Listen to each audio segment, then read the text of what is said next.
To my beloved daughter. I set out with explicit intentions, and now I find myself feeling the need to convey what they were. What I wanted was a better life for us, for you. What I found is that can't happen until certain things change. And where I was, I felt powerless to make that change happen. But I have found a fearlessness take over me as I begin to truly trust myself. That, in and of itself, is power. As for my void powers, I have found someone, a wise moth, willing to help me hone them into something to be reckoned with. He is also teaching me bonsai. And as I prepared to go to battle, the battle came to me. Your father sent the deacon after me for leaving. His aim is to control us.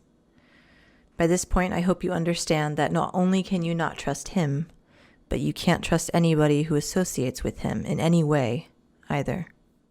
My void powers weren't strong enough yet, and a flamethrower I'd fashioned from perfume is ultimately what took him down. It's really quite fun. I think you'd like it. You must always have a contingency plan for when your most trusted power fails you. When? If you see any of these 4 underlings, the abbot, the friar, the fuck the other one is named, their aim is to control us. We can't let them.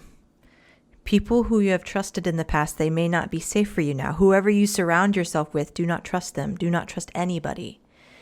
If I've learned anything from this moth, it is that we have to be proactive to prevent needless suffering. Sometimes we must suffer to make this happen. Sometimes others must suffer. Sometimes the past or the present must suffer. There will always be suffering. We have to mitigate the damage by being prepared to strike first, to go for the throat before it is too late. As artists do, we must go hard in the paint.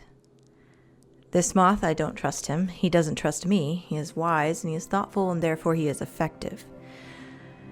My bet friend Todd is the only person now who I entrust with my true thoughts. And even then I have to ask myself, can I truly trust him? Todd runs out to search for a moonstone for me wherever we go. No dice so far, but I keep asking myself about you. Would she choose white or would she choose black? And why hasn't he ever come back with a moonstone yet? So many other things I want to share, but I can't. And as I write this, I realize I will never actually be able to send it to you. Because they're really coming for me now. Everything that leaves a trace can be traced. Nowhere is safe. Stay low. Strike first.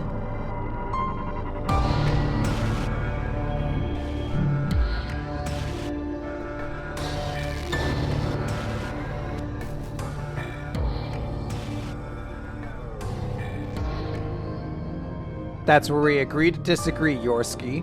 And I'll meet you on... what would be a good name for a bad Magic the Gathering podcast? Tap that ass. Red Dick Wins. I'm going to meet you on Red Dick Wins. Also, I mean, you don't even have to... I feel like you guys live close enough together now that you guys could actually, like, fisticuffs. Austin hasn't visited me once. You're still like 2 hours away. I cooked food for him.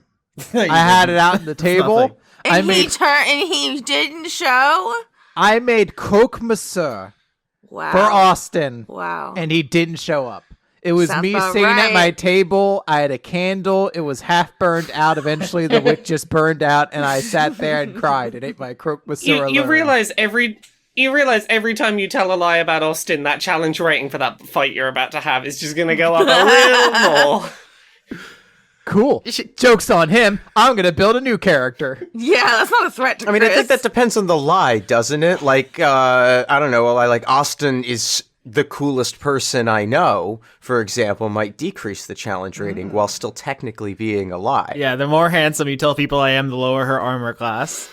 Like, Austin's face doesn't smell that bad. So now Amy She just lost an extra attack. There you go. All right, so last time we left this adventure, Claire walked in on Amy doing something shameful with her mother's skull. Roll initiative. Okay, that is a way like to phrase that. It's not- Okay. What the fuck? Can we rephrase? Austin! Absolutely not. Roll You initiative. know exactly what you did, you fuck. 17.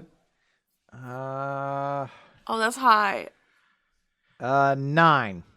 Okay, so the way this episode starts is Amy and Claire are in the basement of the barn, which I looked into. It is a thing. It's just relatively rare. Amy summons her ash sword on top of her metal dagger, and she just runs at you with it. I said at the end of the last episode that I'm not sure if she has it in her heart to murder her sister. So I think she is still battling with whether or not she's capable of that. But she's going to try to fight you, and we'll see how that goes. So here is the first attack.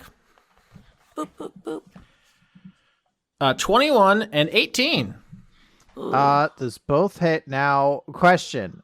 Looking through my equipment, I have one jammy hug in my inventory. Can I block with that? I don't think that's what that was. Okay, it's in my inventory, though, and you approve everything that goes into it, so... Yeah, I think that was the episode where the team said goodbye to Clea as they were leaving, and I think Lola was covered in jam when she hugged you, which I believe is what happened there. Well, I also have a wooden flute in my inventory. Can that help? You take 30. Chris! I mean, I'm just out. I'm out. You talked so much shit before the recording that... I didn't talk any shit. I had no confidence in this fight. I bust balls. Yeah, I mean, Amy's balanced. She was going to be one of the possible bosses for the entire Gore Fields arc, so she's not a one-on-one encounter, but wow, I rolled incredibly well. You take 39 damage, and how much HP do you have? I'm out. I'm done. No, how much do you have total? Oh, I'm not dead. I have 32 health, so I get down. So, I mean, how do you visualize this? You get knocked down. I imagine it's just clear being like, no, not really looking to fight. As said, pretty not normal. I'm just getting steamrolled over. That's so fucking funny. It really is. Yeah, I was prepared for that to be a fight. Damn, I rolled really well. Wait, so that was supposed to be like a whole ass scene, and now Now Amy can get back to doing disgraceful things with her mother's skull. What kind of injury do you think Claire takes from this? This sword is made of ash, which is smoldering wood. Does she slash you across the face with it? Is it she not trying to wound you? You think like that? What? I don't know. You had to tell me. Is because this is a potential opportunity to have done something that could have been a lethal blow. That comes down to what you think Amy would do. Yeah, and I think on some level she is grappling with whether or not she needs to kill you so that you don't tell people that she's a freak who talks to her mother's dead body, who she also murdered. These are all well, then now it's obvious. She cuts my throat out. Oh no. I don't, but that's what I'm saying. That's one thing, but the other thing is you're 10 and you're also her sister. So I don't think she's not going to try to kill me. He's trying to get her killed, Chris. No, but I mean, she wants to make sure I don't tell anybody. Jesus Christ. Austin, you steamrolled me. I feel like it has to be a pretty big injury, right? Not just... I really like Chris as a person and as a storyteller. You're also just a really sick fuck. You know that? Why? Chris is a glutton for punishment. Interesting. So she rushes at you with the ash sword. She's expecting you to summon your ice sword and block it, and you don't. Is the first thing. But maybe she's what the swing is would have been a decapitation blow, but when she realizes mid swing you're not going to even try to block it, she pulls up at the last second and just cuts the front of your throat. Yeah. And so as you're start profusely bleeding, and the sight of that, both as a child and as her sister, is really upsetting. And she sends the sword away. Just it bursts into ash in her hands and kind of floats away. And she does the don't tell mom, oh my god, oh my god, oh my god. Well, I mean, she's doing horrible things to her mother's skull, so I guess. Stop Mom's saying right it there. like that. But I think an immediate panic sets in because she's 19. I don't think she's ever murdered a child before, and so what was humiliation and anger just turns frantic worry as she she grabs some of her dead mom's clothes, which are in this basement, and starts pushing down on your throat. All right. Cut to next scene.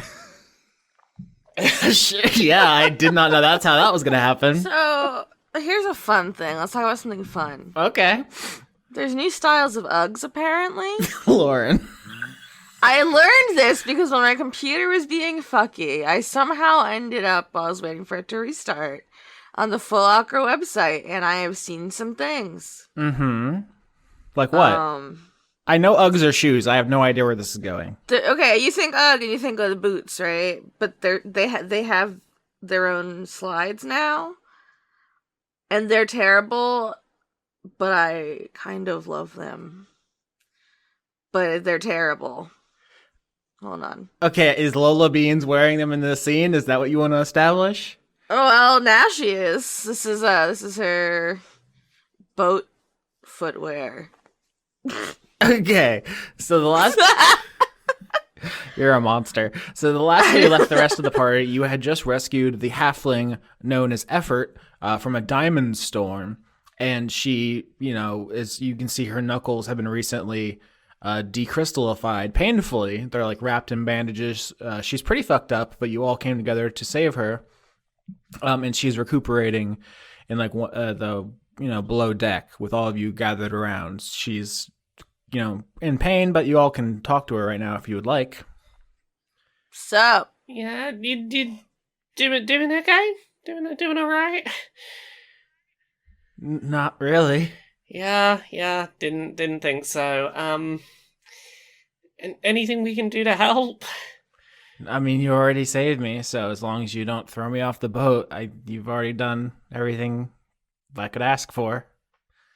I was gonna say, what brings you into this area?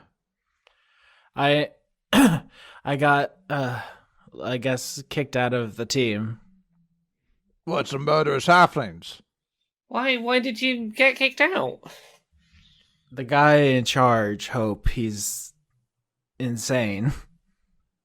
insane how? He thinks the God King is gonna reward us if we capture you. He doesn't realize that we're being used, or he does, and he's just pretending not to. Sounds like a thing. Sorry, that's gotta suck. I mean, we kind of owe him. We all felt like we had to try because having those powers was better than things used to be. But I mean, you were right when we were fighting that we're just gonna die for him. There's no future there. And I feel like if you gotta die for someone, that's like the worst person you could die for, right? Yeah, what got me in trouble was questioning that the God King was behind what happened to us in the first place. The one day that the salt wasn't safe to sleep on, and I think that's what happened to us in the first place. It's his fault. But Hope said that was blasphemy. He made me leave. Yeah, I'm gonna say you're probably right. We are on team. The God King caused most of the problems. That's where we're settling on all this. I mean, we weren't always like this, the cannibalism and so forth. When we got our potential back, I could feel it. We haven't always been like this. Do you want to come with us and go kick the God King's ass? Do you have any intel? Like, do you have tips? I don't know how much help I'm going to be with half my hands missing. She holds up the bandaged hands she has and says, I'm barely conscious right now, but I can give you intel about Hope's group. I mean, they're still coming after you. They think if they capture you, the God King will let them keep their powers without all their blood turning into salt. But I don't think that's true. I mean that sounds like a good starting point. Knowing what's going on with the people that are chasing us down would help. So, I mean, she kind of explains what otherwise would have been a difficult puzzle combat encounter, which is that the halflings you're aware of are hope, worry, egoism, covetousness, and a fifth one, which I'll discuss in a second. But she tells you that egoism forces you to attack them first. We've all experienced this before in the mall. And so that you have to rush egoism down first. If you attempt to do anything else, you're just wasting your time, and that's a very bad choice because it is a timed fight. She tells you hope will drain all of your will to fight, and if you don't win the encounter fast enough, that you will all be put in basically into the coma that Young was in. So it's a timed fight with a trick that one of the person will basically make attacking anyone else impossible at first. So that's the secret of the encounter. And I say the fifth halfling because when Effort explains the 5 living other halflings to you, she says hope, worry, egoism, covetousness, and regret. And none of you fought someone named Regret before. Hope was in the game shop and ran away. Worry was in the game shop. Egoism and covetousness were in the food court. And then everyone else has got just absolutely murdered. But when one of you says like Regret, I don't remember that one. Effort explains to you all that their power is as long as they have unfinished business, they come back from the dead. Oh my god. That seems like an overpowered cool power. Just like power. go get a library book out and just hide it somewhere where you can never return it. You're good. Oh my god. Yeah, constantly keep checking out library books. They'll never be able to kill you. Have a to-do list that you deliberately go like, I'm not going to do the washing up today. I'm just not. That was one of the halflings that Bramwell just immediately decapitated before learning anything about them in the movie theater. And so it's very funny when he, I think, crit or something and did like 1,000 million damage and their head exploded off their shoulders and they seemed dead because I knew they were coming back. But this is something Effort tells you now. But all the other halflings were killed, but those 5 remain and they're coming for you. Yay. Oh, I missed one. Also, there is Vanity, the halfling whose outfit is made entirely of belts. Lola shot them in the butt with her crossbow, and that wound immediately healed, but then they fled. So there's another one as well. So we just need to blow them up again. Actually, Effort says, I would appreciate if you could not kill Worry. He's my friend, and he doesn't really want to be there, but the crystal is growing in his head, and it gives him such pain. Well, give us a description, otherwise might get lost in the heat of battle. I mean, Vindrass, you fought Worry. He has the pink crystal coming out of his skull like a horn. Yeah. And he seemed like he was in constant pain, and it's like the only thing that brings him any comfort is being near Hope, who drains hope from other people and gives it to those who follow him. So Yeah, that's gonna be bad if we deal with Hope, huh? That basically what's happening here is because you spared Effort, you get some tips and tricks. So you get the Game Pro. You get the game facts for an upcoming fight. Yeah, except just like they tore out the page where it's like, and here's the secret weakness to their cool sounding ability. Like, where's that page of the game facts? Yeah, I mean, you do know the trick. I've looked into my third eye and seen this fight without this information, which is you all attacking whoever you feel like, all your stuff getting canceled because you don't attack egoism. Yeah. And then the time running out and you all dying. So we'll just focus on the one and then focus on the other. Cool, yeah. that is essentially what happened to Khorton in the mall, if you'll recall, is his attack got canceled by egoism. That's actually how Lola lost her heck bow, is by not... my bow! So covetousness is out there still, has your bow and has the loot, and will take more items the more you fight them. So if we come across them, headshot them immediately. So I'm hearing. If it helps, the revenge one was pretty easy, so no real reason to worry about that one. Mm-hmm. So as you say that, you hear, I think, Zur up in the crow's nest probably just yell like, "Yo, we got something in the distance. We got a thing. Hey, everybody, thing. There's stuff and things." What kind of thing is it? Young says, "Attention, crew. We got a thing off the port bow." What kind of thing is it? I think at this point, Staples like opens the door, walks in, sees what's going on, and just kind of lays down in the bed next to Effort. It's just like not acknowledging that this person's like bleeding all over the sheets. It's just like, Staples, what's the thing? I don't know. I'm sleepy. I'm going to bed. It's because you made me stab you so much. I don't have any blood left. We have to find Twain. He'll know. Dwayne's already on the bow, just like, I see the thing. I've ocularly ascertained the thing's properties, and I can see it perfectly. Wow, I wish you were Vindrass here. wants to go up and see the thing. Excellent job, Lord Commander Dwayne. Admiral Dwayne. Apparently the audience hates Dwayne. Yeah, we're recording like 2 episodes ahead or whatever, so we can't immediately take your feedback into account. It's too late. We've already loved Dwayne. Dwayne, can you see the thing? What is it? Everyone roll perception to see the thing. Damn it, Dwayne. Ooh, but I have advantage. to Making find me the roll thing. perception. I don't, but I wanted to believe I did. Hey, I got a 20. Boop, boop. Nice. 9? 19. 14. Yep. 20 and 19 will do it. I think you all go back above deck and let Effort sleep, and I guess Staples as well. And see on the horizon what's clearly a settlement. Because you succeeded, I'm going to give you some more. You recognize what is a gate around this settlement. It's like a fully gated community.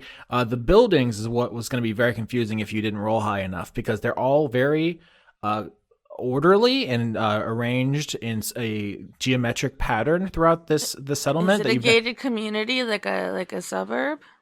Absolutely. Hell yeah!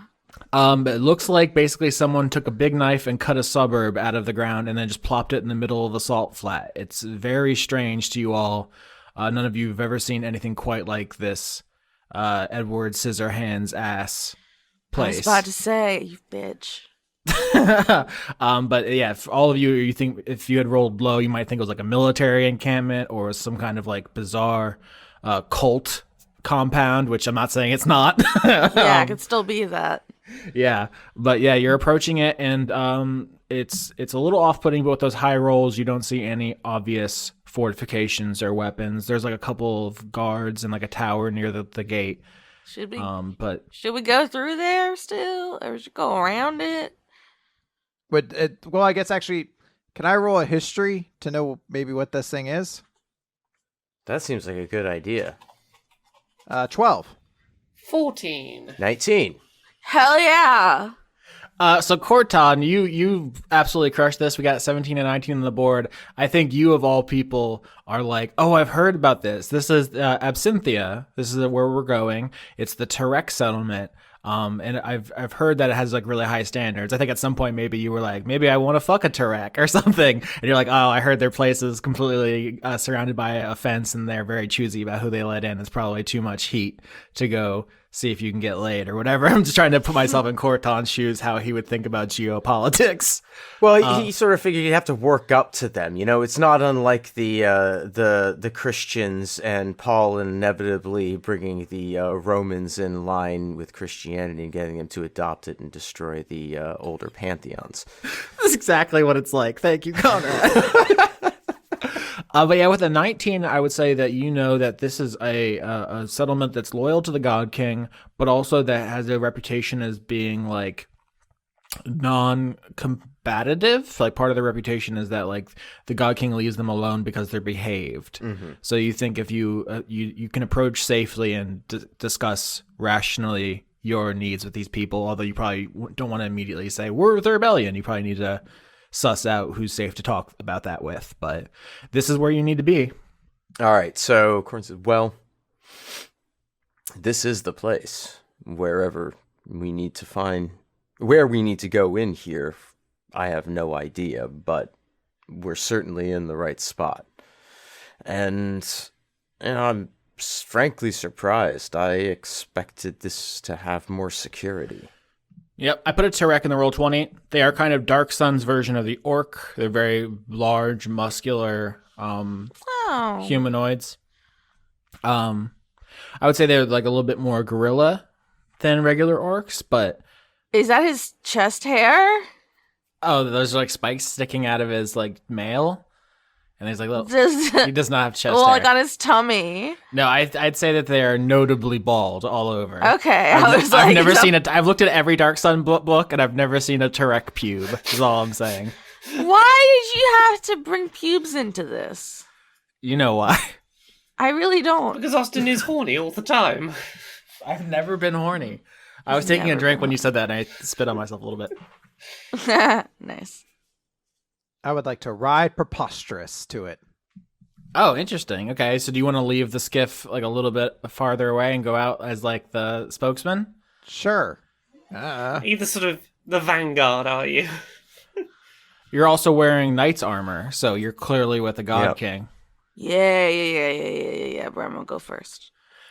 Sure thing. That's what I was expecting. What? I don't understand. Ahoy there! So as you walk up, Sorry. Ahoy there! as you kind of canter up to the gates of Absynthia on Preposterous, you see a guard kind of stick their head out of their crudely erected guard post. It's like not part of the original community, obviously. This is like something that was built after this place was found. This Tarek kind of sticks their head out and says, "Well, howdy ho there, neighbor. Oh, good day to you. Always great to see a knight. You patrolling?" Well, that sort of thing, yes, you could say, I suppose. Looking to get in and perhaps rest up. There's quite a storm out there. Oh yes, the diamond storms are rather fierce. We got to stay alert. Is that your skiff out there? I don't see the traditional flags and colors and so forth. Flags were taken by the storm. Okay, deception with advantage because this guy loves knights. So we're gonna hopefully not get that botch. I got a 3. Oh. He goes, "Oh, old neighbor, surely you can bring maybe a letter of recommendation or something. You know, we gotta keep it safe here. We gotta follow all the rules." I did bring along the royal moose. He did bring the royal moose. Have you not heard of that tradition? I have not. I would love to get a pet on that guy. On those that. Oh, absolutely. Preposterous loves pets so long as there's food to be involved as well. Which, of course, I'm sure you have inside. Yeah, well, of course we have to let the royal moose in. We'd love to get your paperwork straightened out before we let the rest of the skiff inside. You know, because of the regulations, the homeowners association is going to be on my ass. Fucking homo. Oh, no, I understand that completely. Do you mind if they use the bathroom? As I said, there's a terrible storm out there. So you rolled a 3, so I'm loath to just give it to you. Does anybody else want to have a thing here to step up and help? What if I ride up on Stuart and he gets to pet all the other animals? And Khorton starts dancing lightly and holding his groin a little bit. Yeah, we'll like walk up and like Oh, is this the I need to pee dance, is it? Yeah, I mean, I could do persuasion or deception, your choice. Yeah, I think this is like a group performance role to all make yourself seem harmless and on the level. Basically, what's happening here. I've got the royal menagerie. I rolled a 12. 15. 22. Oh shit. Oh fuck. Oh, yeah, I think Conrad. Okay, with the 22, I think obviously Khorton, when you come out, you're so sexy. You just It's fall in the love? simultaneous mix of that's one real sexy man, but also that's just embarrassing how bad that adult needs to pee. Yeah. I think the guard is taken with you and maybe make some allowances they normally wouldn't make for someone who wasn't quite as attractive. What dance are you? Are you like belly dancing? No, you're doing the pee-pee dance. Yeah, that's why, Oh, he's the holding pee-pee the crotch. dance. He's doing the pee-pee dance. Yeah. Oh, that makes sense. Yeah, we wouldn't want a loyal God King personnel soiling themselves because of my incompetence. So I guess let's open the gate, fellas. Excellent. Great. If you want to hold it. Okay, let's go back to the Gore Fields for a second. Okay, so clear. I think Amy cannot go through with murdering you. She cuts your throat and then helps you stabilize. What happens next? Does she take you back to the Duke and like try to explain herself? What did she like hide you in the barn? Well, yeah, I mean, she has to, I assume, get medical care because Clear is profusely bleeding through the throat. and I have to assume the only person she would trust would be the Duke. Okay, so I think we rejoin Clear. You were resting in bed in a parallel to Effort, who we just left, and you just hear outside the Duke just ripping Amy a new asshole in front of everybody. Be like, this is completely unacceptable, obviously in the Russian voice, but just like, how could you do this to your sister? What the fuck is wrong with you? And I don't know. Does Amy just take it? I feel like she's like, this motherfucker cannot talk to me this way. She did also just murder her sister, like almost. So she might not. I don't know. Maybe she doesn't even like. It's just like sound going through one ear and out the other at this point. Yeah, I think at a certain point, Amy like stomps off angrily. This is pretty bad. This thing that has happened here. Eventually, though, the Duke like checks in on you and says, "You are feeling any better?" So Clear is going to attempt to say somewhat, but as soon as she tries to talk, her throat feels like it's on fire. Fuck. She just like kind of clutches at her throat. Of all the injuries to have on an audio-only show, Chris. You fucking goober. So yeah, the Duke looks very concerned and goes to get like medicinal herbs and so forth. Can you roll a perception for me, Claire? Oh, why do you give me the wrong skill for the wrong character every time? I don't like. She's not the do you just want? one. Do you want to roll, or do you just want to succeed at everything, Chris? You go to Vegas and you're like, this sucks. Why don't I win every time? I crit. I'm awesome.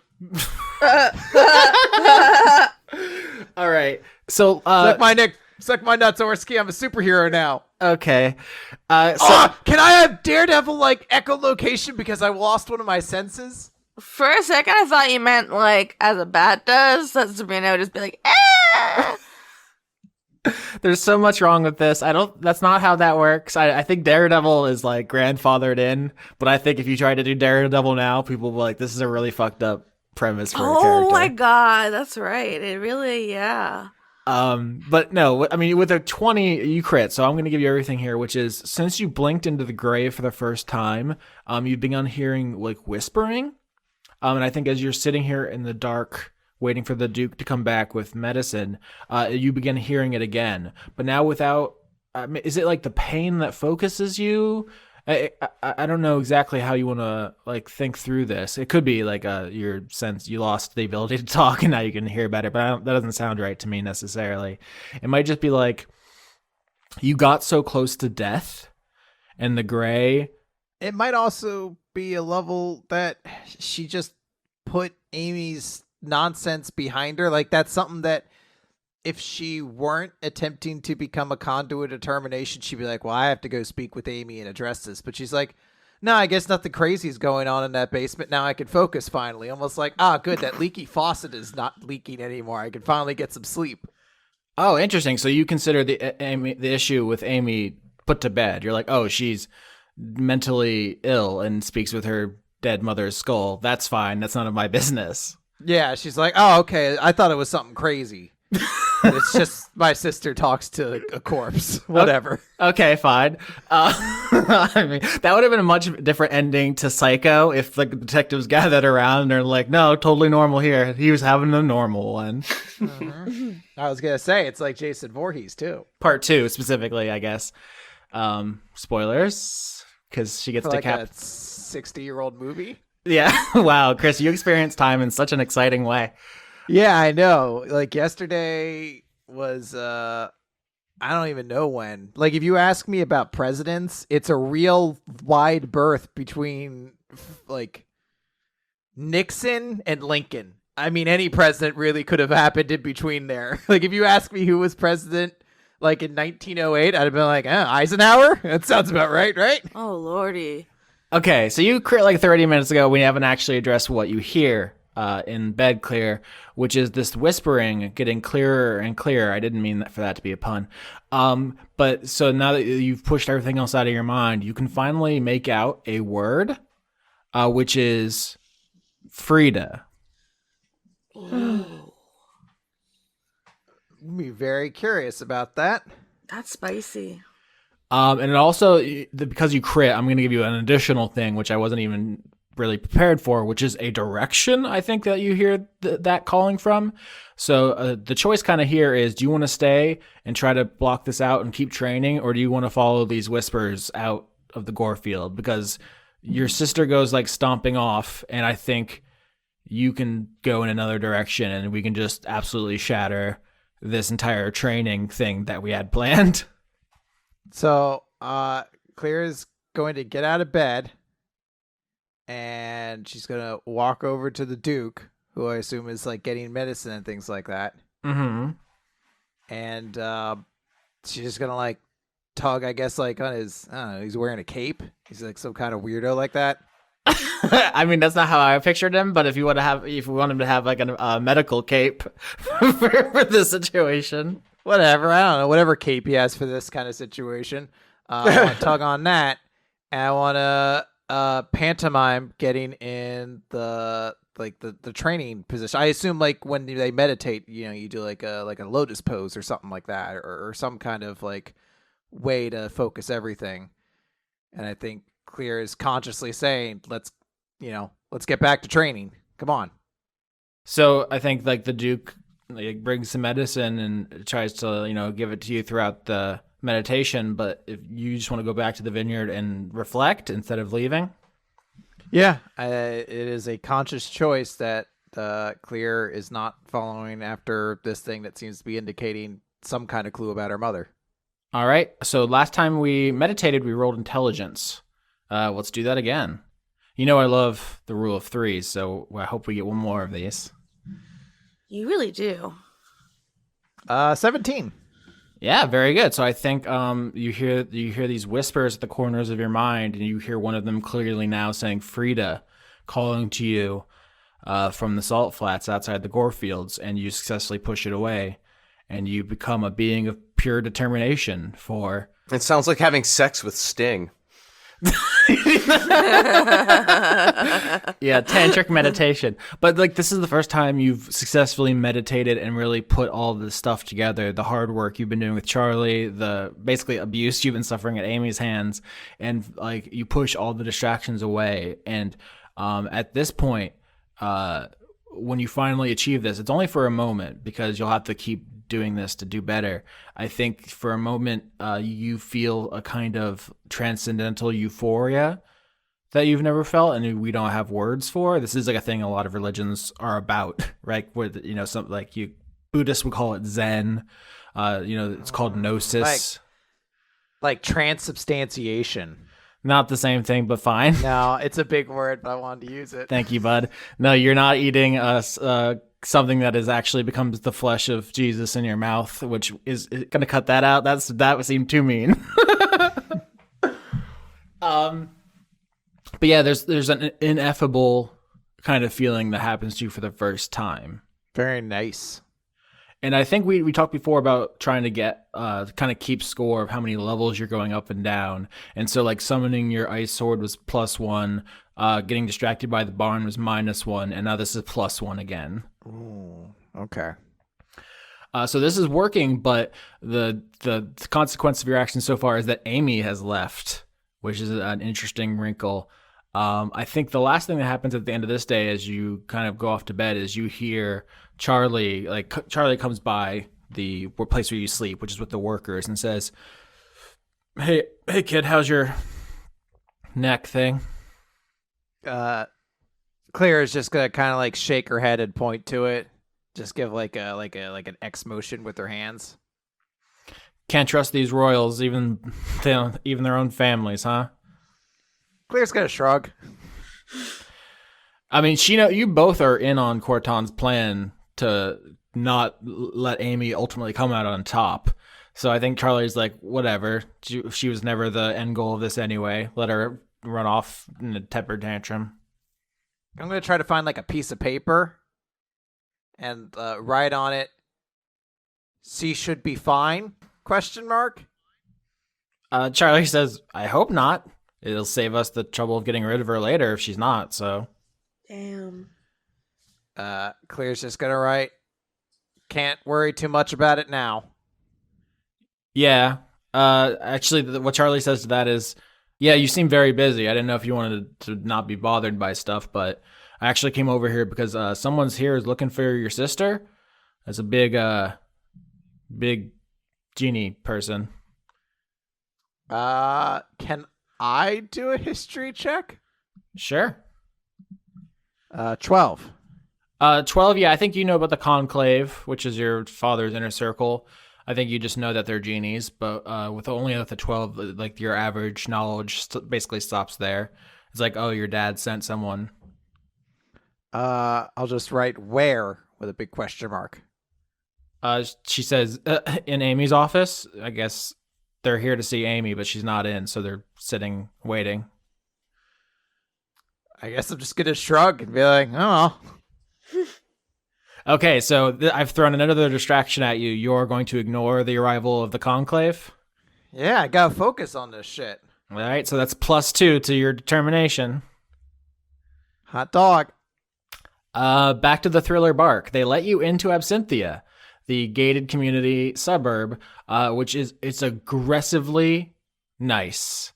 This is the post-apocalypse. I remember at the beginning of the season, I talked a little bit about how I didn't want it to be like grim, dark, all blood and guts, and then you went to some of the blood and guts places at the beginning. That's kind of the choices you made. This is like this place is so nice. You've probably all covered in grime and blood and all traumatized to find it a little off-putting. Everything seems so coordinated. I don't like that. It's a well-oiled machine. But for what purpose? I don't trust anybody that doesn't get sweaty. As you say that, I think a Turek waves to you from their stoop and says, y'all coming to the barbecue tonight? What's on the menu? Yeah, what kind of sides you guys gonna have? Are you gonna have sweet potatoes? We got all kinds of potatoes. We got the russets. We got the little guys, the baby potatoes. We got the orange ones. What are those called, honey? You talking about them little ones after you cook them and when you bite them, they kind of pop in your mouth a little bit? Yeah, the poppers. We love doing I poppers love those here. guys. Yeah, who doesn't love doing poppers? Okay, well, actually, poppers are fun. These people have done literally nothing but be nice, but I'm still just convinced that they're gonna like turn around and eat us or something. Like, I don't know what it is about them. It's everything. The symmetry of this place is like kind of eerie. I feel like it's a little ominous. Yeah, I think there's a guard who's like, guiding you to the bathrooms, and they're like, it's easy to get lost here. Everything is, very orderly laid out, but unless you have some experience, it's easy to get lost. So just stick with me, folks. All right. Can I roll an insight check? Yeah, I was just thinking that. Yeah. This is too clean. 23. 23. 12. Whoa, damn, 223s. Incredible. That's a crit 23. Oh, shit! Hat trick and a Oh. What the fuck? Roll 20, are you okay, bud? crit. It's making up for lost fucking rolls is what's happening. Yeah, you've got to tell us like everything that there's ever been to know. Seriously. Yeah, with a 23, here's what I'll say is that these people are being nice. They are concealing an important thing, which is that they're very nervous about how hot Khorton is. Yeah. But it's like if you lived in like a small town and like you knew everybody there, and then suddenly like Beyonce showed up, and No.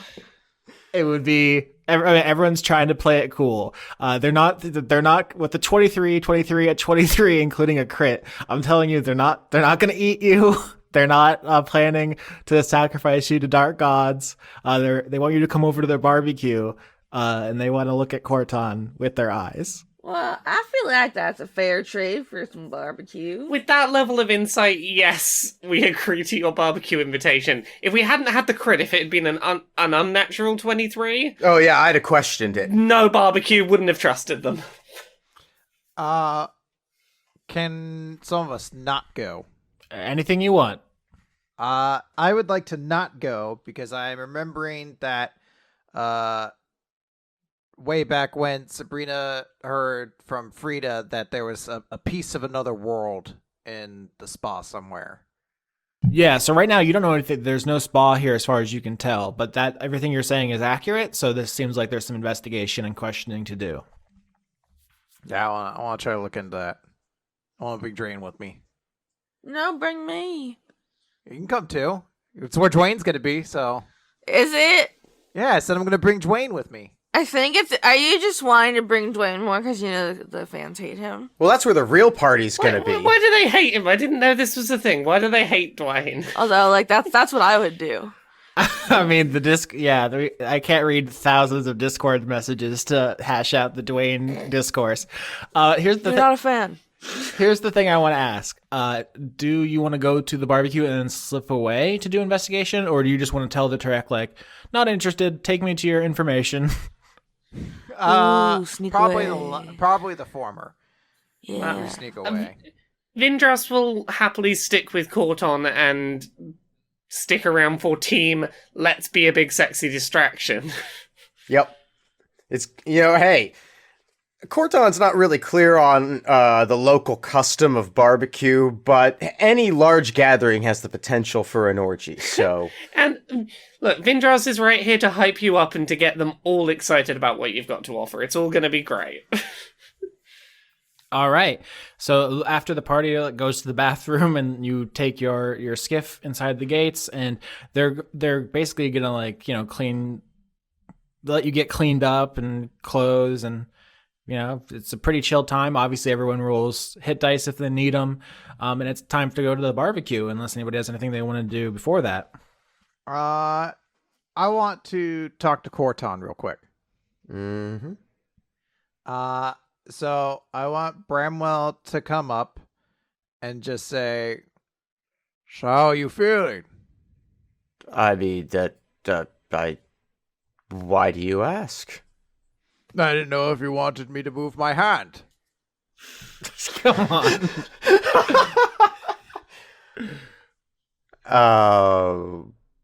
I've had it on your back for a couple minutes now. Oh, yes, no, I just thought you were being friendly. My hand's not on your back, Khorton. No? All right, whose hand is on my back? Nobody. I'm curious why you didn't ask the moths to look into that. I don't want anyone to know. I'm the fun guy. I'm the party guy. I'm the guy who's trying to predicate a massive religious movement on being hot and down to fuck. I mean, what? I'm gonna say, oh, by the way, can't feel that? Shit, I'm just hoping I can will an erection at this point. Well, there's some pills you could take will help with that. This show has really gotten away from its original kind of idea. It's fine. You cannot control this show. This show controls you, Austin. Have you not told anyone? Not even Vindrass. Frankly, I'm astounded nobody else has pointed it out by now. They're usually more perceptive than this, and I have extraordinarily bad luck. If you don't wish to tell, I have no reason to. Although, I am concerned for you. It seems as if you're willing to throw parts of yourself away. Well, they just keep going away. Maybe they weren't really mine. Or maybe I'm just a charlatan. You are. But you're still a good man deep down. So, if you ever feel you're in danger, feel free to send a couple blows my way, and I'll take them for you. Thank you, Bramwell. We'll just see where those blows go, shall we? Wait, who's handing out blows? Hold on. Now, if you're the fun one, then what's Staples supposed to be? Staples isn't fun. I'm kind of confused what her flavor in this crew is supposed to be now. Chaos. Yeah, before you guys get to the barbecue, and Staples is already fucking wasted on a fucking white picket fence doing hip thrusts with a lampshade on their head. Well, You can send a couple blows her ways first if you want to. Vindrass and Lola, did you two want to have a moment? Because the other two party members did. Hey, Hey, we don't talk very often alone, do we? I mean, we've both had our own things going on for a while, and I mean, for a while you didn't want to talk about your stuff, and I was just completely on the wrong track as to what my stuff was. How you doing? Yeah, it's true. It's good to circle back now that we have revealed truths about ourselves. I mean, I miss my bow, but I do enjoy stabbing. I mean, stabbing's pretty good. And, there's nothing that works better to put you to sleep than fighting staples for like 2 hours every day. Yeah. So I'm getting a lot of rest, a lot of wounds, but I'm sleeping. Sleeping? How are you? With your whole Sleeping sounds great. Wouldn't know. Sounds great. Oh yeah, y'all sleep. Yeah, I don't really do it. Oh, it's so good. It seems weird. It's just like not existing for a while. Oh yeah, that's the best part. I mean, okay, yeah, mood. It's like a little brain vacation every day. Sounds good. Oh, I'm alright. I'm alright. Sorry, I'm not trying to rub your lack of sleep It's all good. in your face. I'm good. I'm feeling kind of good. After that whole chat with the moths recently,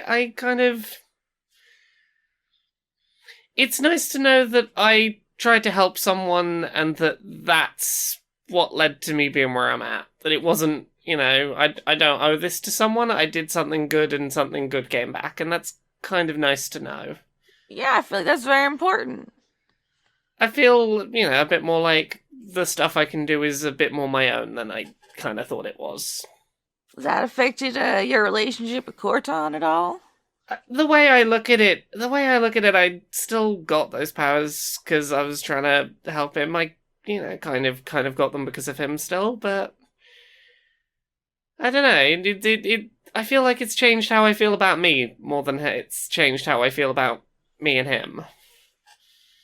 Well, that's healthy sounding. Wow. I mean, I'm trying to see the good in it. Like, I spent quite a while just sort of putting everything of, like, what I thought I was worth in him, and it feels good to be like, no, I'm cool on my own merits. You are. I mean, honestly, you didn't hear me say this, although he probably already knows, but you're definitely cooler. I don't know about that, but I appreciate you lying to raise my spirits. He's more cut, he's jacked, but on pure cool factor. I mean, no one's as cool as you. You have all the animal friends. You are the coolest. Hey, I'm also missing my tail. I'm getting that candy cane tail coming in. I hate it. So I think this whole conversation is happening during the dress-up montage because you're all getting ready to go to the barbecue and you're getting off your bloody, fucked up clothes. Put a traffic cone on my tail. Okay, yeah, you already mentioned the Uggs, so that's your footwear. Does anybody else have any, just to torture the fan artist, really, does anybody have any cool outfit points of order? Sleeveless vest. Yes! And nothing else. Just an outfit covered in a ridiculous number of spikes. I'm not going to tell you where they go, just spikes everywhere.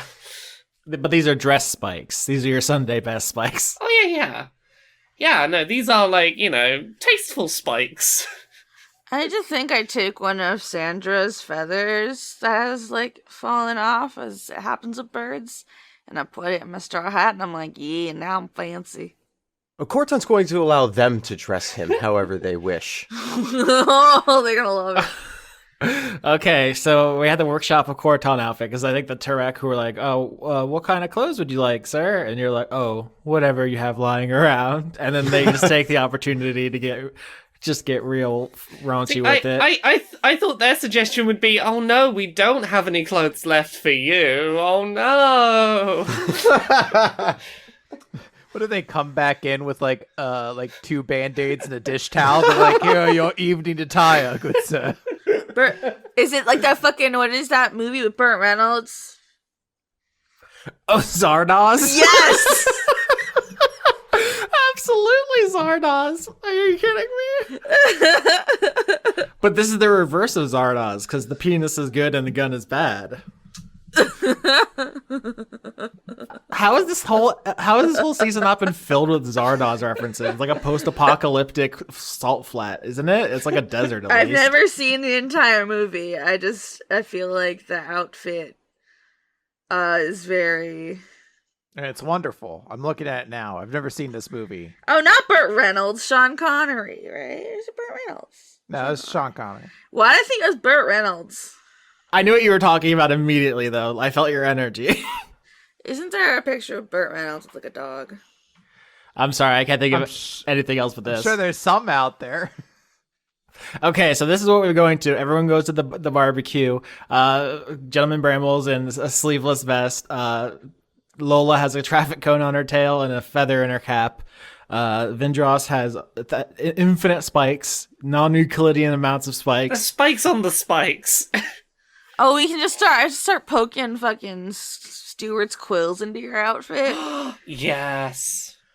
And then the big, the show-stopping moment is Khorton comes out in the Sean Connery outfit from Zardoz, just a red G-string fucking bandolier shit.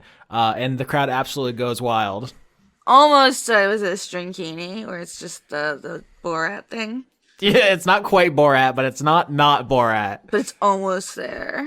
Okay, so we've established Bramwell and Lola are going to roll stealth to do an Irish goodbye on this party, but everyone else, you want to roll to mingle? Sure.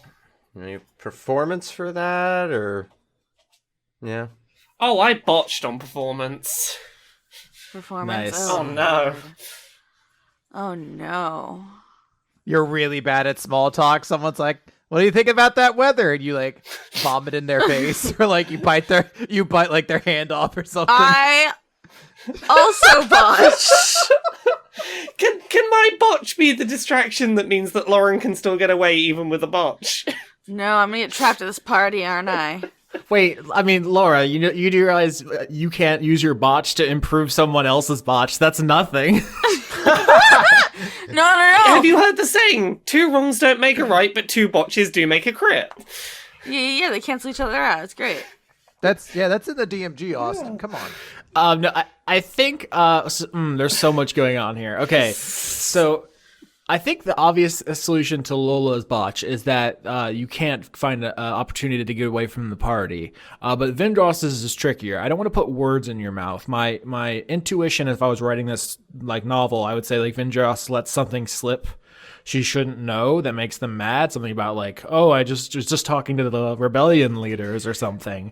But I'm theoretically on board with that if we can find the right thing, because I feel like Vindrass would at least know enough to not mention the rebellion leader. Yeah. I feel like it would have to be something more, oh yeah, that's been a part of our whole deal for a while. We wouldn't even think to not mention it.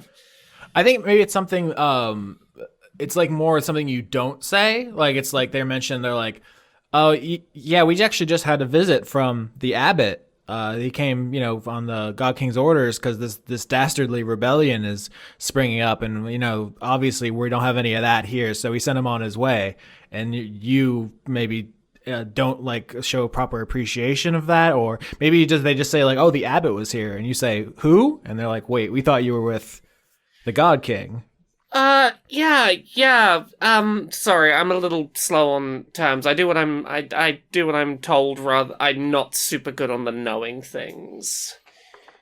So Khorton's at this point gonna step up and say, no, you misunderstand. We do, of course, represent the God King, but we represent the religious order, and so we're not as connected in with the day-to-day goings-on of the political body. It's frankly beneath us. Nice. So I haven't named any of these Turek yet. I think the guard who took a liking to you, Khorton, is going to be the main point of contact here. This guy's name is Sawyer. So that's someone who steps up and says Oh, wow, you're that important? Oh, wait, we should have rolled out the red carpet for you. Well, now, we do want to keep things somewhat quiet. This is more of a casual visit, just trying to get away from the hustle and bustle, if you will. As you say, you're trying to keep this quiet and casual, like the camera's zooming out and you just see Staples hip thrusting in the background. Just nonstop. But with two botches, I think most of the attendees are relatively unimpressed with this. I think you've made an impression on Sawyer, who likes you, but the rest of them are like, I don't know about these people. They didn't have their paperwork. They weren't flying the right flag.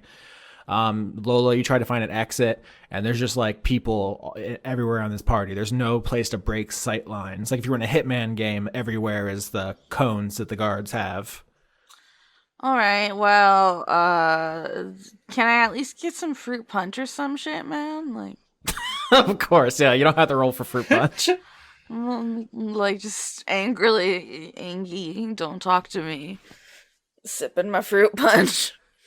So with all these botches and failures, we're at the edge of a catastrophe. I think I probably could spring something pretty nasty on you for 2 botches, but I want to give you a last chance here to use skillful discussion, and I realize now this is not where this usually goes, but to get information you want without sneaking out. So there's basically 2 big things we're kind of here for. One is to talk to the orc folk and try to see about like getting them to agree to this revolution we're trying to do, which requires us to know a bit about them. But we also did find out that there's a piece of another world here supposedly as well, which is what Bramwell's kind of interested in. I've always been really interested in like lore and shit, right? Oh, we hate lore here. You hate lore? No, we're bad. We're not fans of lore. What about history? Well, history is different than lore. Lore is like you got to go on the wiki to figure out what's happening in Destiny. History I is guess it's more like I'm talking more, academic, mythological shit. Oh, because you all are part of this. What's the order called? It's the path of the joining, but The path of the joining. Yeah. Yeah. Okay. So Khorton saves your bacon there. So obviously they're under the impression that this is like a religious movement that glorifies the God King, but they're like, oh, so how do you need history for that? I mean, it's always advantageous to find out and discover and do archaeology in our land, because then we can better provide the God King with stuff to do. Wait, isn't archaeology illegal? Unless you're working, well, yeah, but like we're not doing actual archaeology. It's more like a scouting thing. We tell them about what's going on, and then it goes from there. See what God King wants to happen with it. I think some of the Turk are talking amongst themselves, and they're like, oh, I think only the Queen is allowed to do archaeology. Do you work for the Queen? Sometimes, we go. We get moved around a lot. It's a really important thing we're doing. So, all right, roll deception, Lola, and see if this turns into a blood party. Well, I think it does because I rolled a 6. Did I have the opportunity to sneak out? I think this might be the opportunity because earlier... Oh, fuck. Well, They were so nice to you. they don't have to kill me. Let's come back to the Gore Fields for a moment. Oops. oh, can we? So Clear, you obviously do your morning training with Charlie, but in the afternoon, you normally would meet with Amy, who hasn't returned to the Gore Fields. So what are you going to do for your negative reinforcement or antithesis training? I guess I want to look around her office to see if she's still there. I'm like, maybe she's hiding or something. Ooh, okay. Why don't you roll investigation to see if Amy has returned? I got an 11. Okay, so what I'll give you with an 11 is as you're approaching the basically the place where the skiffs pick up produce to take it all over Wormwood. That's where Amy's office is. As you approach, you see a large genie like in the distance, and so you got above average, so I'm gonna say you see them early enough to do something about it before you run into them. Like this is a time to nope out if that's what you want, or to do some kind of spell or roll or something. But if you continue, you're gonna run into this person. Yeah, I'll cast invisibility. All right. So Clear, you're going over to Amy's office and you see a genie leave, specifically a earth type of genie, because we talked before about how genies are like really high level elementals. We met the Friar, which is a fire genie. This is an earth genie, which are called Dao, D-A-O. And this something you see as you're invisible and you're just walking by is that this genie looks like they have been very badly burned in the past. Like this is obviously an old wound. It's not like they were recently hurt, but like their skin normally has like this earthen quality to it, like the ground basically, but it's almost magmatic at some points. Like this person was set on fire or something in the past. So they have like a war wound. This is a badass person. I think Charlie told you that they were here. This is the Deacon. Okay. So what is the exact parameter of my negative reinforcement training? Basically, the Duke explained there's 3 parts of the training you're undergoing: thesis, antithesis, and synthesis. So you need to like work on your determination. That's thesis. You need to work against everything else that isn't determination. That's antithesis. And then you need to meditate on the contradiction between them. That's synthesis. So I need to intentionally block out stuff that's not focusing on my determination. Exactly. I could have just said that. Because part of me is like, I mean, I could definitely get some negative reinforcement if I like throw a snowball at the back of this Dow's head. But that's not really focusing on the right stuff right now. Yeah, it's a good question. So this Dow leaves Amy's office. It seems like they got tired of waiting for her, and they're going to get back in their skiff and leave. And so whatever this whole storyline is, like there's a chance to just let it go and not engage with it. It's perfectly... Oh, yeah, that's 100% then, yeah. Look, me as the player is like, no, I want to find out the story. But in character, Clear's like, whatever, I got to get back to fucking training, all right? Yeah, that's perfectly fine. So the Dow leaves angrily, and you get into Amy's office, and she's not there. And you see, like, the Dow trashed her office, like, looking for shit. But you don't know if they found anything. You do know Amy has stuff that she absolutely does not want her dad to find out about. Yeah. So I guess, can I search to see if any of that was amongst, like, if I could find any of that? Or I guess... Now, can I just go search the barn? Yeah, I mean, I'm not even gonna make you roll for that. You go to the barn, it's filled with bumble sauce, but Amy's not here. She has left. Are the bumble sauce being fed? They have like enough food for a day, but you'll need to start taking care of them if she doesn't return. Fucking chores, this bitch. This bitch. The audacity. The audacity of this bitch. We took Amy's ship, didn't we? We took specifically what was her skiff. Yeah, the Thriller Bark was her personal vehicle. So what vehicle did she take? As far as you know, you were in bed and you heard her and the Duke arguing outside your bed chamber, and then she just stomped off. You have every reason to believe she literally just walked out of the Gore Fields and just kept walking. I'm gonna go back to the Duke, and I'm just gonna write, "Where's Amy?" on a piece of paper.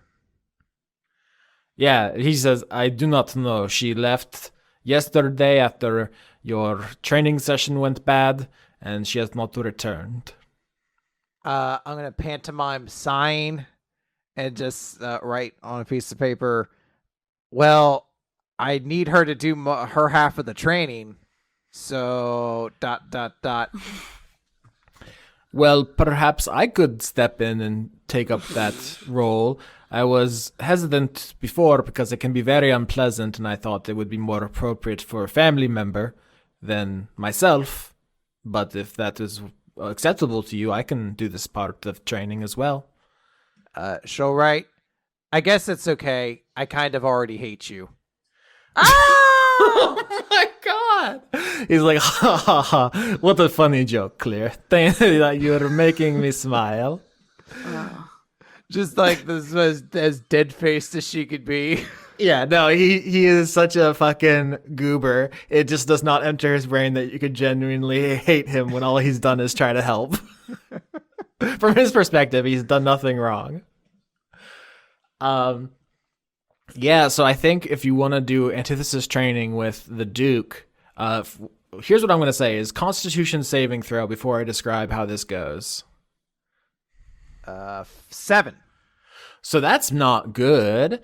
So what happens is you go out into the vineyard, and he is, he's dressed like he's been picking grapes and so forth. He's doing his wine business, but he has these heavy gloves on, and he takes one of them off, and you see he has like really sharp nails. He's half demon, so he has like these beautiful peacock wings, and he looks kind of like soft in many respects, but then he reveals like this wickedly sharp talons he has, and it's like oh, this guy actually isn't defenseless, right? And then his hand bursts into flames, and then he says, all right, so I want you to focus on things you like. I heard you like adventuring and books and skiffs, and then I'm going to psychically try to remove them from you. Yes? I like to think that's what she's writing on like a piece of paper, like dot. Yeah, like this is not great. This is bad. He's a demon. He's gonna like try to basically mind twist you. You sure you don't know where Amy went? I do not know. She stomp off and she do not come back. I'm trying to think what check would be used to determine that this might not be the smartest course of action. But at the same time, yes. going after Amy is not really focusing on my determination right now. No, that's the whole rub of this kind of arc is that I'm throwing out all these things you could potentially do that could advance all these different storylines, and in order to get what you want, you have to ignore them. Yeah, I guess she's just gonna be like, don't fuck anything up like you usually do. Woo! Spicy again. So basically he puts his claw through your head, but not on the physical plane, if that makes sense. Like he thrusts his hand into your skull, but it doesn't split the skin or the bone. It's just a purely metaphysical transaction as he begins rooting around in your mind with his claws. You rolled a 7, so it hurts very badly, and it's not a clean extraction. But so Clear, what thing that used to bring you joy will no longer do so? I don't want to go too hard too quickly, so I'll say reading. I'll say that her enjoyment of like reading and books and everything like that is gone.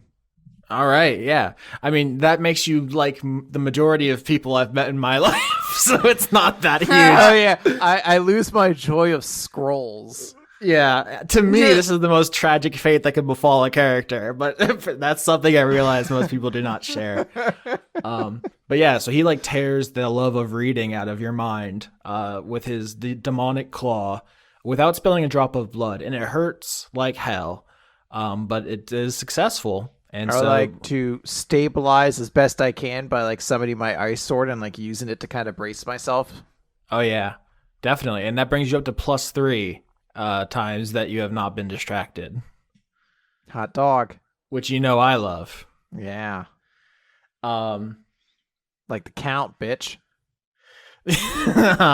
Okay, so we're gonna cut back. I just want to say that the whispers that you were being tempted by are gonna go away.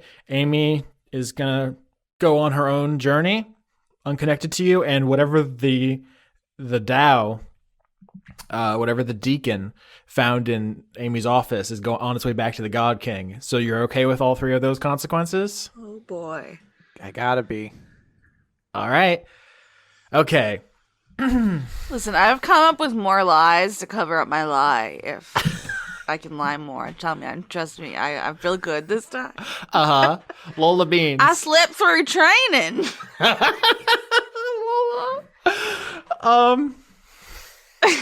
I'm a bad student. I'm here because of nepotism.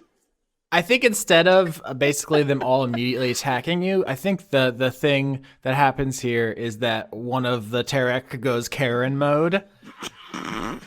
And it's just like, Father Khorton, is this really the kind of hurt people you have in your employ? She slept through training. She's like 3 feet tall.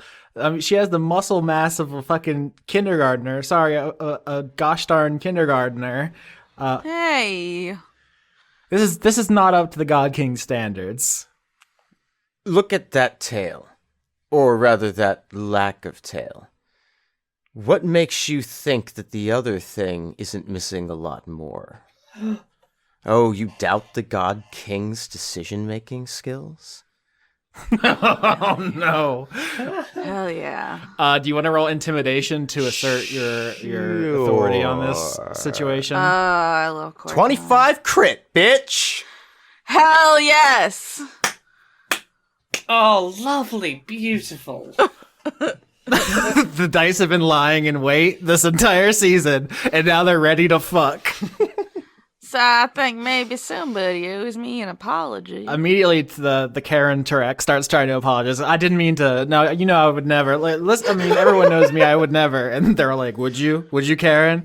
And there's someone's like, "Father Khorton, let me get you some baby back ribs here. They're so delicious and moist. We love you. You're great." I mean, you crit. I think at a certain point, this person actually gets ostracized from the group, and everyone is immediately like trying their best to butter you up. I think there's a palpable change in the atmosphere here. What I'm going to say is Lola botched, so you cannot slip away. There's too much heat on you. But Bramwell, if you want to slip away, there's a moment here where they become the center of attention where you can if you want to. Yeah, I mean, it might as well. Okay, give me an investigation, unless you have a different idea in mind, to just look around Absynthia. I can give one a try. I would love that.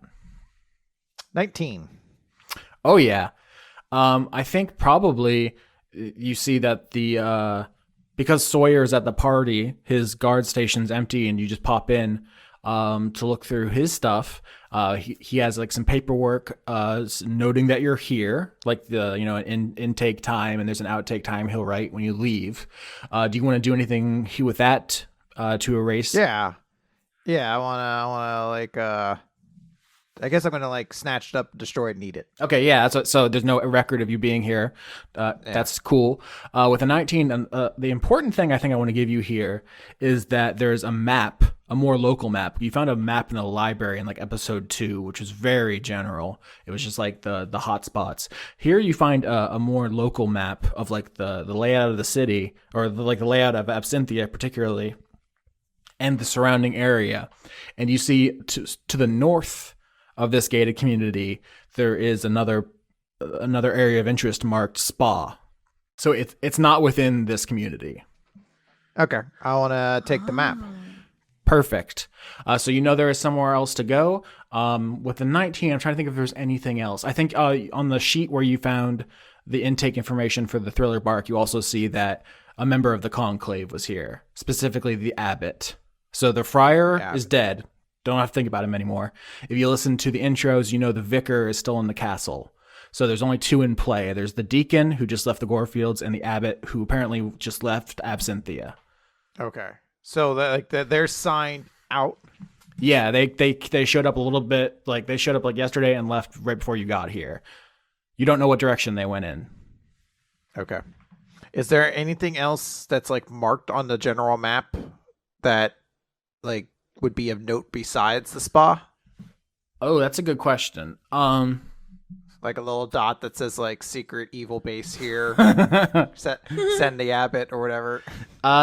So here's what I'm going to say is I'm going to say there's not any particular planned content, but if you want to roll survival to see, like I can improv some kind of survival cache or something here for you if that's what you want to do.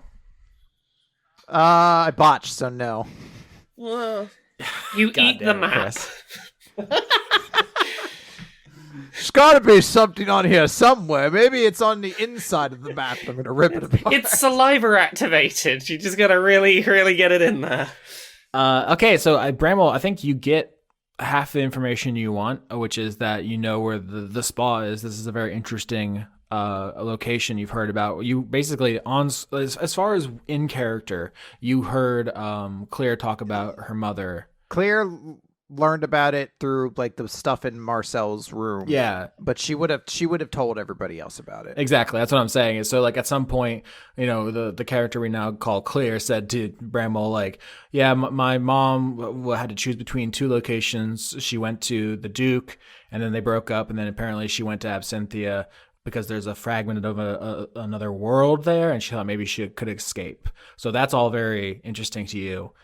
And that's, you know about that, but nobody has learned anything useful about rallying the Turek to the revolution. They seem resistant to that, in fact.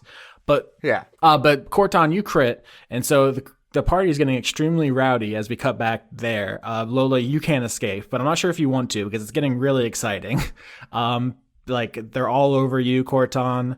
You can't feel it. I was going to say it's almost everything you ever wanted, but you can't feel it. So I don't know about that. But there's just bodies and there's sweat and there's like a genuine appreciation for you.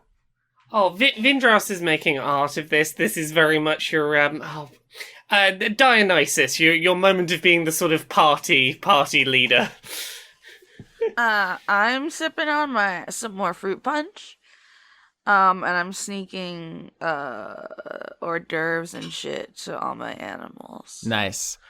So, I mean, the question is, Khorton, is there something you want to do here besides just be appreciated? Is there some way you want to leverage this? Because the dice keep saying no one's interested in your pitch until now. With this crit, these people are open to the path of the joining in a way that nobody else has been.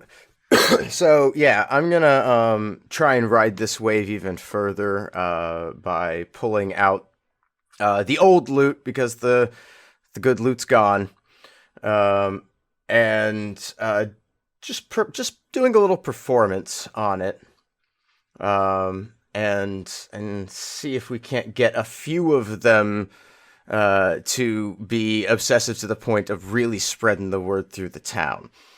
Oh, you have that bard ability.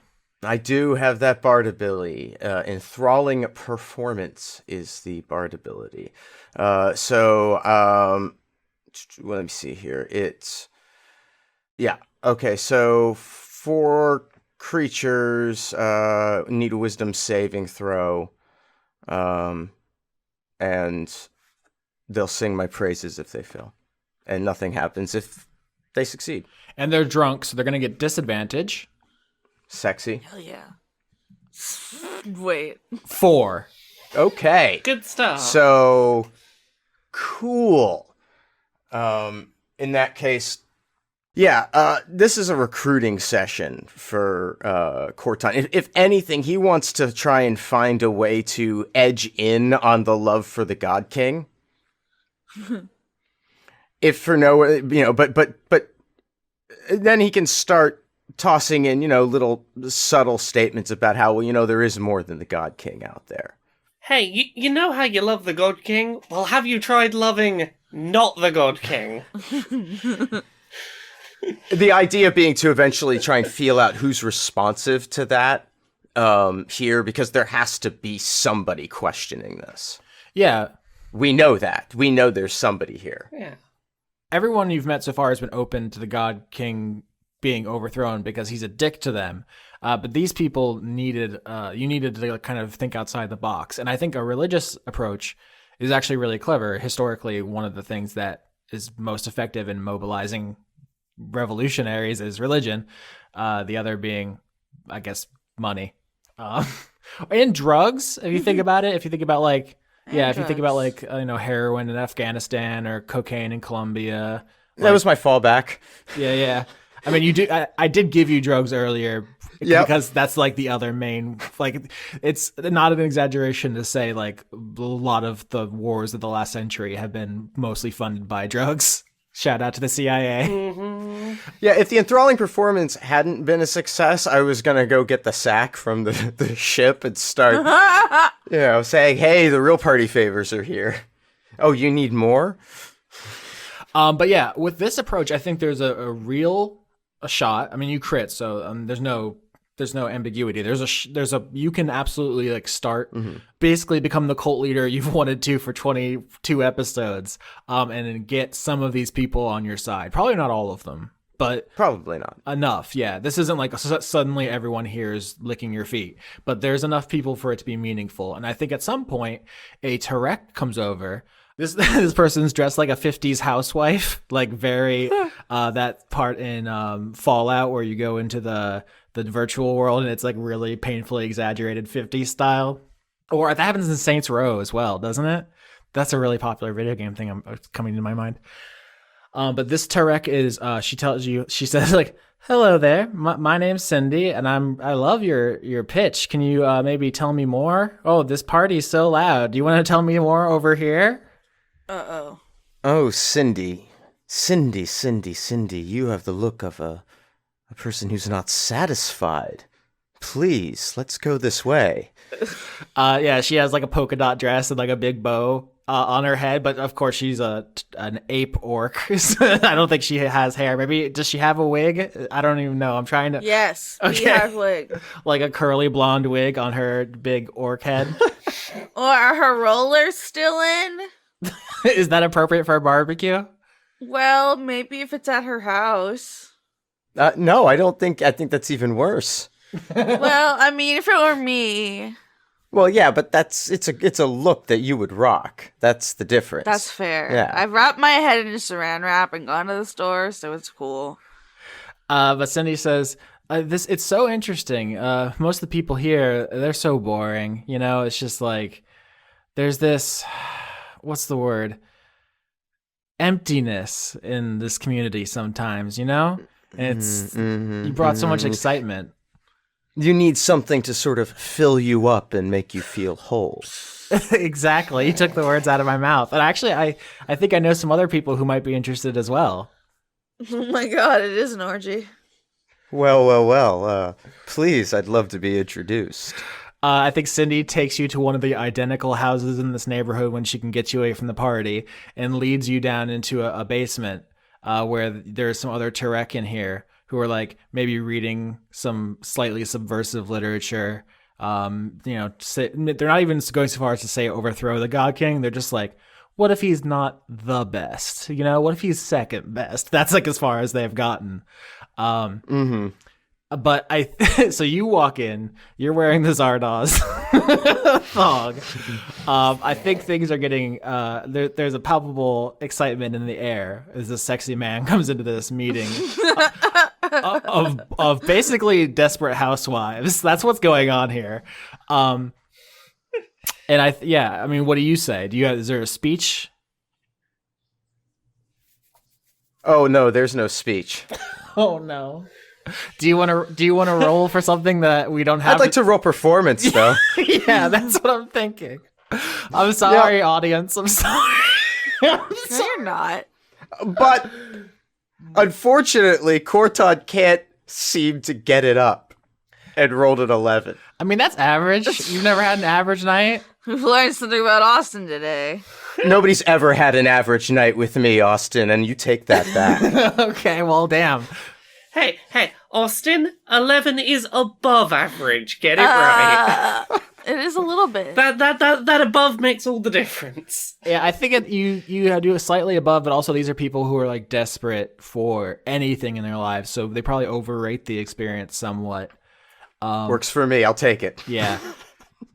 The important thing is, though, I think in the afterglow of whatever happened here that we don't need to get into, there is a knock at the top of the staircase to this basement, and you hear a voice, someone say, "Mom, are you done down there?" Mom? I didn't know you had kids. And I think Cindy says to you, "Sorry, that's my stepson. We adopted him. It's a whole thing." No, kids are great. They work hard. You're just saying this in a pile of Turek. Yeah. And the person knocks again and says, are those weirdos still here? He's kind of mouthy, though. Cindy says, he means well. He's been through a lot. He's orphaned. It's tough out there, especially for a human. A human, you say? Yeah. An orphaned human. And no one took them in but you. I have a kind heart, full of love to give. Clearly. Why, out there in the wilds, it's hard to imagine a human could even survive, let alone be worth keeping around. I mean, but those are the breaks. Well, I try to be welcoming in my community, you see. We try to take everyone, accept everyone as they are, because everyone's deserving of love, wouldn't you agree? Of course. In fact, we see a world where everybody's free to love each other without any sort of, limits on what they could do, Leave nothing unexplored, such as it were. Mm-hmm. The kind of freedom that you could only get, were there not to be, I don't know, a god king,